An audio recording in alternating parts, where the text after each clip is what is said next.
What's going on, everybody? My name's Eric, this is Fatal RPM, and I'm just now getting to the garage here. We're actually only stopping here for a minute, because in today's video, we're actually going to be starting to get the engine pulled out. And I don't mean starting as in starting to unbolt stuff, and no, I'm going to be making moves to actually get this out. But in order for us to do that, I want to make sure that I have absolutely everything I need to get this motor on a stand whenever it's finally out of the car. Which means, one, we need a way to mount it to this engine stand, and as it currently stands, I have no idea what the hardware is like lengthwise inside the car as far as what goes through the bell housing to the back of the engine. So what I'm going to do is I already found the thread pitch online. For anybody who wants to know, it's saying, don't quote me on this, I guess at some point in this series here, because I doubt we'll get it on the motor stand in this video here, but I'm pretty sure at some point here you'll find out if the hardware I got is functional or not. But if it is, just remember, it's 10 mil by 1.5. That's the pitch. So what we're going to do is we're going to go ahead and grab a measurement off this real quick. This amount. Yeah, 2 inches. All right, so I want one that's at least, the general rule of thumb is to get the same amount of thread engagement as the diameter of the actual bolt itself. So the bolt is 10 mil, so that means we want to have at least 10 mils of thread engagement, which, I mean, I don't know how big 10 mil is off the top of my head, so after I do some maths, this is what 10 mil is in inches in good old bald eagle measurement. So that's 2 inches plus the 10 mils. In addition to that, I also need 2 more jack stands because I have these guys here covered in spider web. That's concerning. Covered in a lot of spider webs. And then I used to have another one of these. However, it kind of malfunctioned in the trunk. And hey, there's the other guy sitting right there. So what we got to do is we got to pick up 2 more jack stands. I don't know if I'm going to go to Harbor Freight and Home Depot yet, or if I'm just going to go to AutoZone. But the good thing is that AutoZone is like 10 times closer than Harbor Freight and Home Depot is, so we're going to stop past there first, see if we can get the hardware and stuff that we need for around the same price, because believe it or not, the Harbor Freight jack stands lasted longer than the AutoZone Duralast ones. And even though I could technically, I want to see if I can go and swap those out, because those Duralast parts are supposed to have a lifetime warranty. I just got to find where the other pieces of that jack stand went. So let's go to the store. All right, so we just got here to Harbor Freight, and yeah. Oh, by the way, new car, if you couldn't tell. I will be doing a video on this. It's going to be a quick one, but it's not too bad. It's 2022. It's not a hybrid. It was kind of needed for my occupation. So we're going to come in here, see if we can get what we can get. I need to find out if I can record in here. If so, you know what's coming. Blue or black? Blue or black? Black. Oh, maybe. Black. Yeah. Okay, I can't do this with the camera. Alright, jack stand in tow. Let's go ahead, toss this guy in the trunk. Not on top of that. There you go. Yeah, I can do this. I believe in myself. I don't know why I made that so difficult on myself. It really did not need to be whatsoever.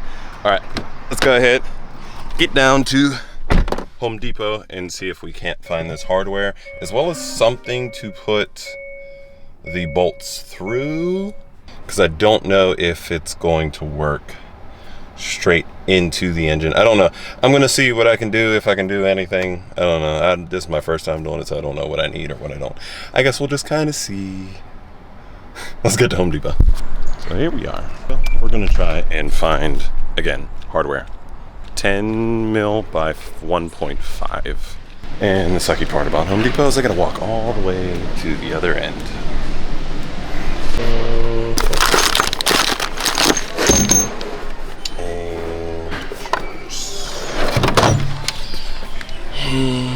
Oh, they're in here. Here they are. And 12 and 12. Wait, what? Wait. No. What? They're all gone.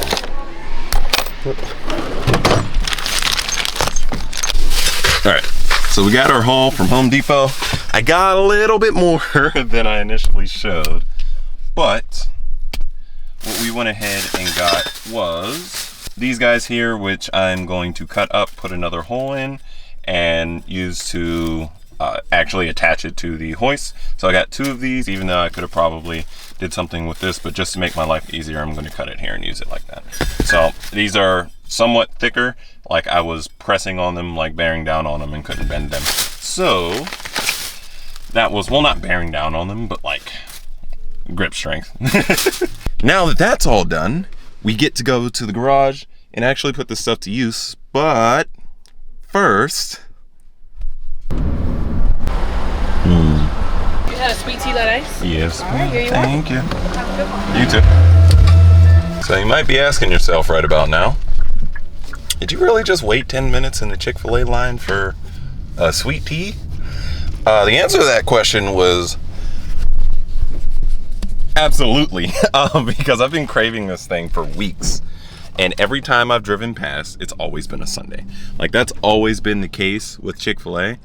And it's not like I just remember come Sunday. It's always on a Sunday that I drive past the Chick-fil-A. And I always forget to just go back and get me a sweet tea. So, got my sweet tea on deck. Let's get back to the garage. All right, so after a successful Harbor Freight run, that did not work out the way I wanted it to, and a Home Depot run, we're all set, I think, to get this engine out of the Z. But first, I know this is my second but first, that needs fixing, and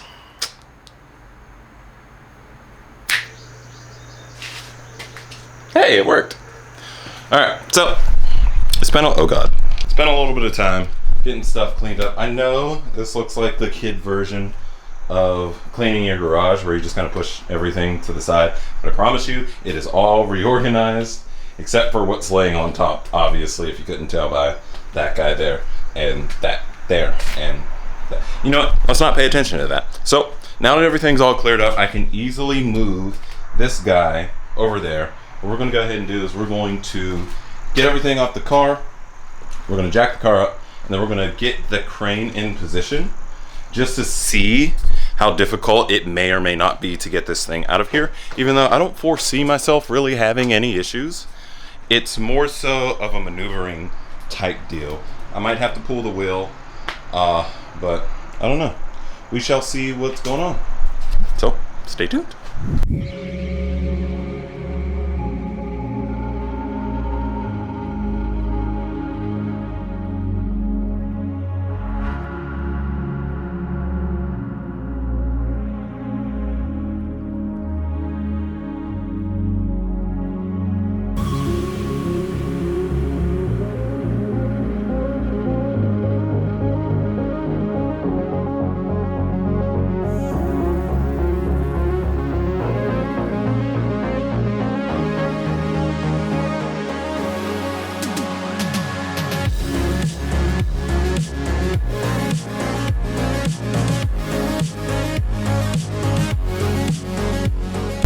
So I actually really like these. So if you don't already know how jack stands work, if anything bad happens, what's supposed to happen is that there's a pin in this guy that lets this go, and that lets this go up and down, well, more so down than up, but there's a pin in here that's supposed to shear off, and once it shears off, it locks in place, and you can't use it anymore, obviously, but once it locks in place, it's not able to go down, and it's not able to drop on you. So, in addition to that, it has this little pin, another one, that we can just stick in here if I remember how my shapes work. So we can stick it in there once we jack it up. There you go. It's in there. And then it has a little like cotter pin here on the other side. Stick it in and it can't fall out. So it's like an extra thing of security. And it also can't go up, which is interesting. And this thing can't be pushed up.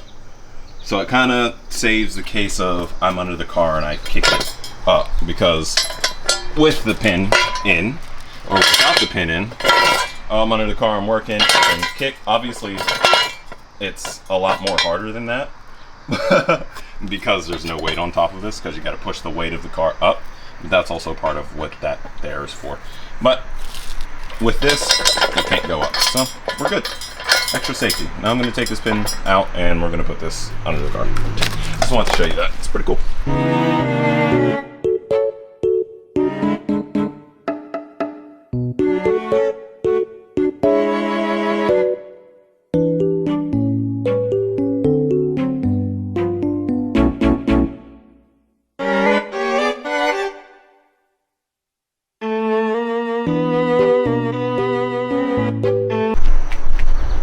Alright, so fun fact, there cannot be any weight on those jack stands whenever you put the little pin in, because it did not want to go in after I did that. But now that we have the car jacked up, we're going to go ahead and I need to empty this guy, because this is what we're going to collect the coolant in. Honestly, I think I'm going to do that first, because there's nothing on this car that says, hey, I need to drain the oil. So we're going to go ahead, empty that out. I think there's oil in there from my last oil change. We'll put it in that little container over here on the floor. And we'll go ahead and start disconnecting coolant lines and power steering lines and lines. I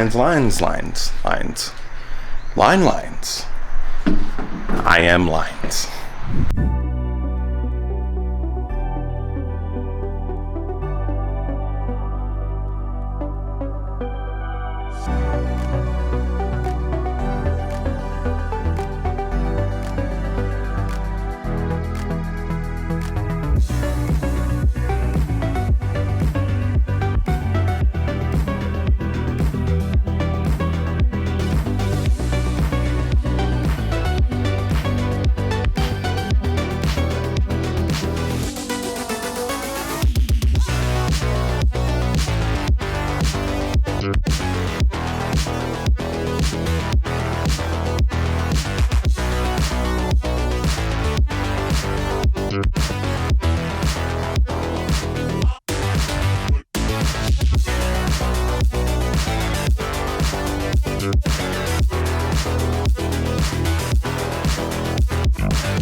So I got a coolant shower. Also, that coolant is disgusting. There's rust in there somewhere. But oh my god, I wish you could have saw my face. I should have probably decided on a better camera angle, but the one I chose, oh my god, there's so much coolant on the lens. Hold on. Yeah, I'm gonna have to go over this with a lens wipe. This is not this guy is not gonna cut it. Alright, now that we got the lens clean, I'm gonna have to clean this up, put the little screw for the pepcock in, or the drain, whatever you want to call it, and we'll kind of go from there. Now I know we're gonna unhook that, and then we'll probably work on the power steering, although I have no idea how I'm gonna drain the power steering. Honestly, I'm probably just gonna unhook it from here and try to catch whatever spills with a funnel and the little oil bottle here. I don't know how well it's gonna work, but god damn it, we're gonna try something. But I need to clean up. Man, I can't wait to get home and take a shower.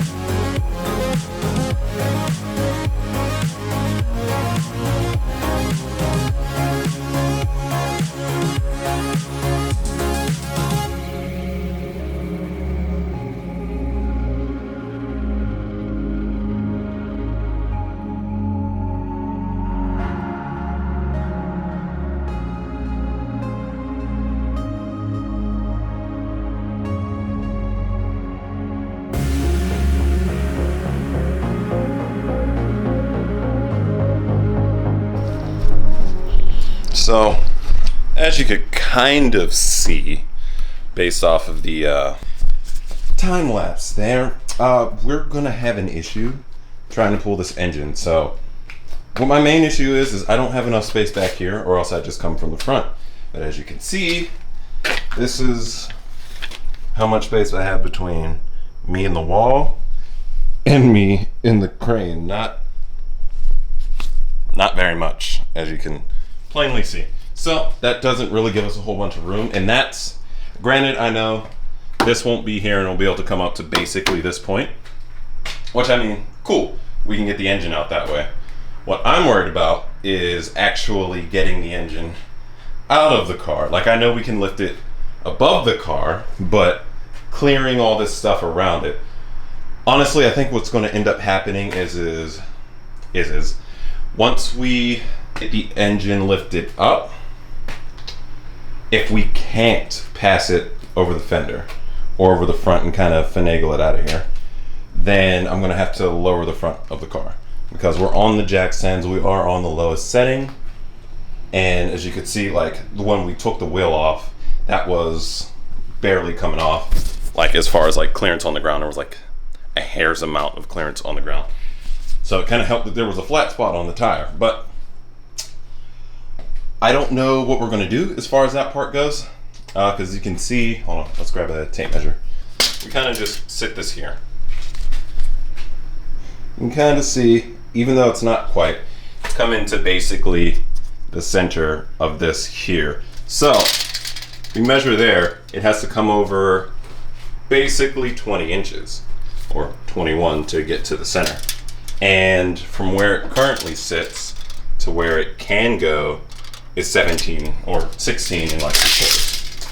So unless we can figure out a way to get this rad support out, which honestly, if I could, probably wouldn't be easy or the best of ideas to do, especially with the engine still in the car, because it would still be putting a load on everything. So I don't want to do that, because that's all the support up top.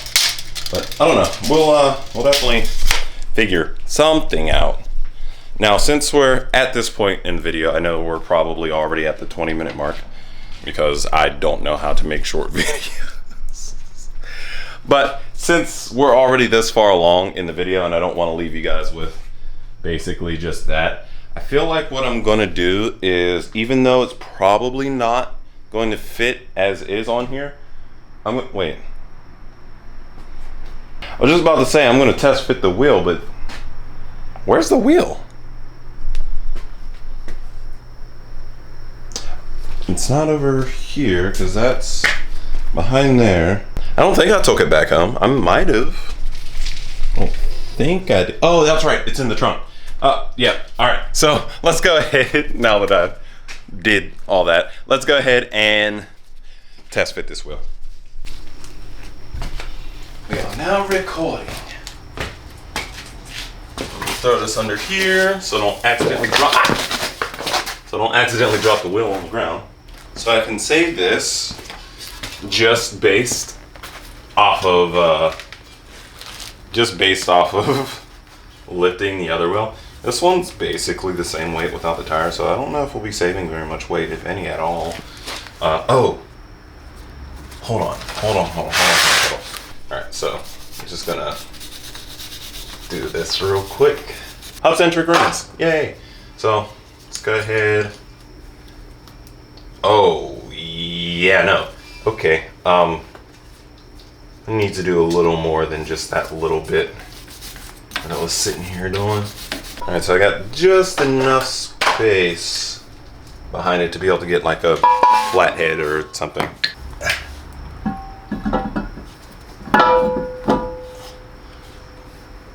Okay, so it kind of fits. I'm gonna need spacers in the front. Man, I really wish I could have done this on the other side with the wide body fenders on. But as you can kind of plainly see, hold on. As you can plainly see, it's actually, you might not be able to see that. I don't know anything about it, but it's really let's just say close in the back. it's rubbing on this. But the good thing is I think once we get the coilovers on there, it kind of kicks it back just a little bit. Like, you can see where this mount is.